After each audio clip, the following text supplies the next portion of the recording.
Good morning, this is Ravinder Kumar Saini and welcome back to my YouTube channel.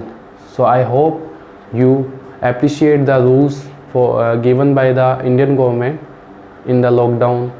So अब तक हमने काफ़ी कुछ पढ़ लिया है कॉम्प्लेक्स नंबर में, और ये जो सेकंड लास्ट वीडियो है कॉम्प्लेक्स नंबर की, इसमें हम n और nth root of unity find out करेंगे। हमने किसी भी कॉम्प्लेक्स नंबर का nth रूट फाइंड आउट करना सीख लिया है, और यूनिटी भी एक कॉम्प्लेक्स नंबर है। सो हम इसको स्पेशल इसलिए पढ़ रहे हैं कि इसमें कुछ प्रॉपर्टीज़ है और इस पर क्वेश्चंस पुटअप होते हैं। कुछ प्रॉपर्टीज़ पे डायरेक्ट होते हैं, कुछ इनडायरेक्ट होते हैं। सो हम इसको स्टार्ट करते हैं वीडियो को। सो हमारा टॉपिक है nth रूट्स ऑफ यूनिटी। तो हमेशा की तरह हमें कॉम्प्लेक्स नंबर z एज्यूम करने जा रहे हैं,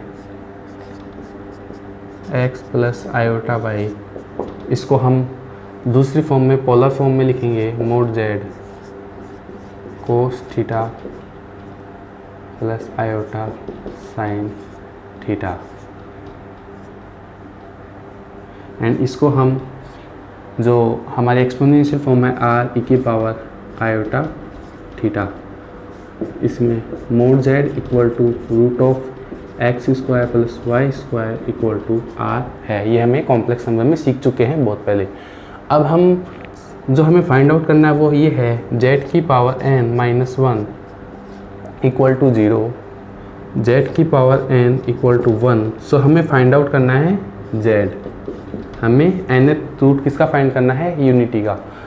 तो सबसे पहले हम 1 के लिए बात करते हैं। तो 1 को जब मैं पोलर फॉर्म में लिखूं तो मैं इसको लिख सकता हूं कोस 0 degree plus iota sign 0 degree, और इसको जब मैंने एक्सपोनेंशियल फॉर्म में लिखा तो e की पावर आयोटा इंटू 0 डिग्री। क्योंकि यहाँ पे मोड z इक्वल टू 1 है और r इक्वल टू 1 है, सो यहाँ पे हम r और z नहीं लिख रहे हैं, क्योंकि 1 से मल्टीप्लाई करने पे वापस यही आ जाएगा। अब जब मैंने ये हमारी प्रिंसिपल वैल्यू थी, अब हम जब जनरल वैल्यू लिखेंगे so cos 2k pi plus 0 degree upon n iota sine 2k pi plus 0 degree upon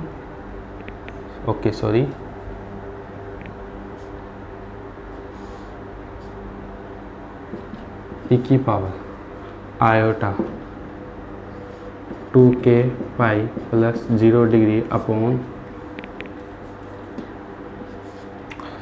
so ये हमने क्या लिखा है, थीटा की जो हमारा आर्गुमेंट है उसकी हमने जनरल वैल्यू लिखी है।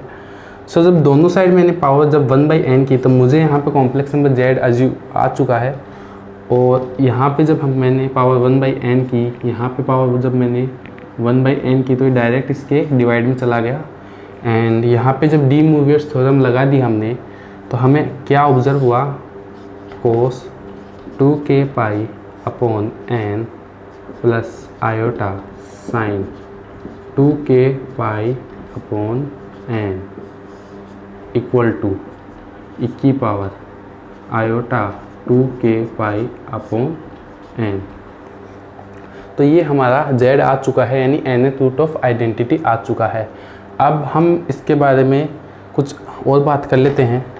सो इसमें जो हमारा k होगा वो वेरी करेगा 0 से लेके n माइनस 1, क्योंकि जब इसका nth रूट पूछा है तो हमारे पास ये है, और हमें पता है कि हम जितनी पावर लगाते हैं हमें उतने रूट मिलते हैं, तो उतने रूट मिलने हैं 0 से n माइनस 1 पे। n टर्म्स है तो यहाँ पे हमें n रूट्स मिलने वाले हैं, इसमें कोई डाउट नहीं है। अब मैं कुछ प्रॉपर्टीज़ की बात करूँगा। तो सबसे पहले जब मैं k की वैल्यू 0 रखता हूँ तो मुझे मिलता है e की पावर 0, जो हमें पहला रूट मिल गया। एंड जब मैं इसकी वैल्यू बढ़ाता जाता हूँ 1 2 3 4 पुटअप करता जाता हूँ तो मुझे मिलता है और ई की power 2 pi upon n, e की power 4 pi upon n, e की power 8 pi upon n up to e की पावर पाई अपॉन एन। और बिल्कुल आयोटा यहाँ पे हम मिस कर रहे हैं। सो एन से जब मल्टीप्लाई किया हमने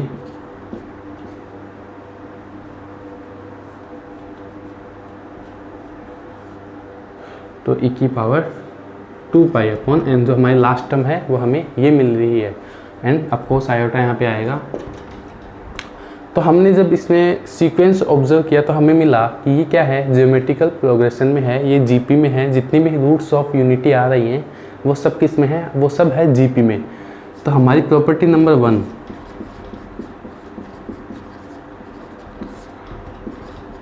आल roots of unity is in GP, यानी जितने भी रूट्स ऑफ यूनिटी हैं वो क्या हैं, सब ज्योमेट्रिकल प्रोग्रेशन में होंगे। जहाँ पे उनका कॉमन रेशियो क्या होगा, कॉमन रेशियो होगा ई की पावर 2 पाई बाई एन। आप ऑब्जर्व कर लीजिए, ई की पावर 2 पाई बाई एन इनका क्या बोलते हैं, इसमें कॉम्प्लेक्स नंबर का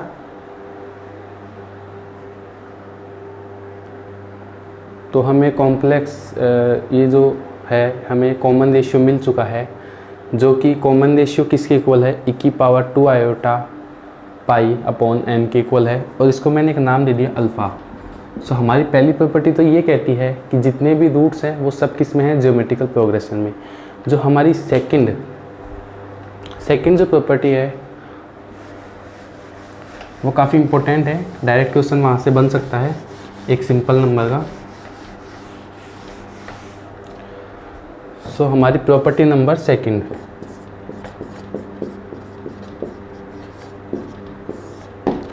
जब मैंने सभी रूट्स का सम किया और सभी रूट्स का सम किया तो जो मेरी फर्स्ट टर्म है वो अल्फ़ा की पावर 0, अल्फ़ा की पावर 1, अल्फ़ा की पावर 2, अल्फ़ा की पावर 3 अप टू अल्फ़ा की पावर n। अल्फ़ा मेरा कॉमन रेशियो है। तो ज्योमेट्रिक टर्म का जब हम सम करते हैं बाय फॉर्मूला तो 1 माइनस लास्ट टर्म अपॉन 1। सो ये हमारा सम आया है।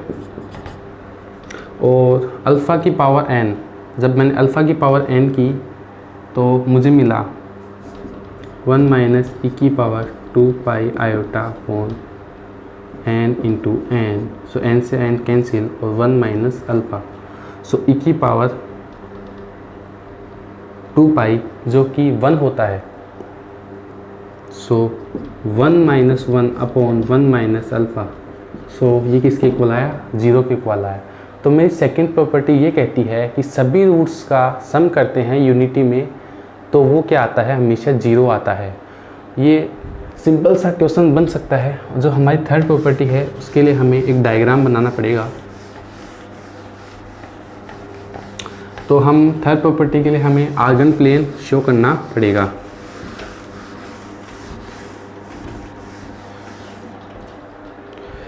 सो हमारी जो थर्ड प्रॉपर्टी कहती है, प्रॉपर्टी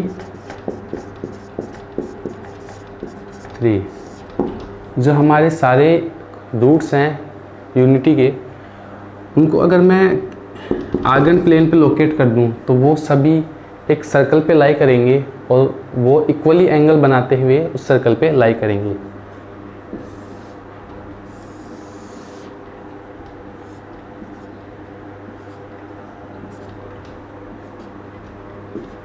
सो ये हमारी इमेजिनरी एक्सिस है और ये हमारी रियल एक्सिस है। सो सभी कॉम्प्लेक्स नंबर को मैं 1 बाय 1 यहाँ पे लोकेट करता हूँ। सो सपोज़ मेरा जो फर्स्ट कॉम्प्लेक्स नंबर यानी रूट ऑफ यूनिटी है वो ये है, सेकंड मेरी Z1 है, थर्ड मेरी Z3 है एंड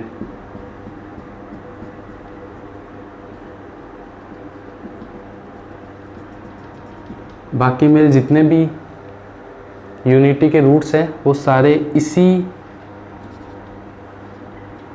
मुझे अप टू Zn मुझे इसी सर्कल पे मिलेंगे और वो इक्वली एंगल बनाएंगे 0,0, ये थीटा, ये भी थीटा, ये भी थीटा। सो ये इक्वल एंगल किससे बनाएंगे? हर दो कॉम्प्लेक्स नंबर से 0,0 से जो एंगल बनेगा वो हमेशा इक्वल बनेगा और जो ये पेरीमीटर है ना वो भी इक्वल होगा by the rule of circle. So ये हमारी थर्ड प्रॉपर्टी थी। ये हमने किस में ऑब्जर्व की? हमने आर्गन प्लेन में ये ऑब्जर्व की। तो आप 1 बाय 1 आप लोकेट कीजिए, आप खुद ब खुद फाइंड आउट कर लेंगे कि ये रिलेशन हमें मिल रहा है। तो ये सभी एक सर्कल पे लाई कर रहे हैं और वो सर्कल होगा हमारा आर्गन प्लेन में, जहाँ पे जो रेडियस है उस सर्कल की वो 1 है। सो सिंपली ये हमारी प्रॉपर्टी थर्ड थी और हमने यूनिटी के रूट्स फाइंड आउट कर लिए हैं और हमने उनके प्रॉपर्टीज़ भी पढ़ ली है। तो इसमें एक इम्पोर्टेंट स्पेशल है, वो है क्यूब रूट ऑफ यूनिटी।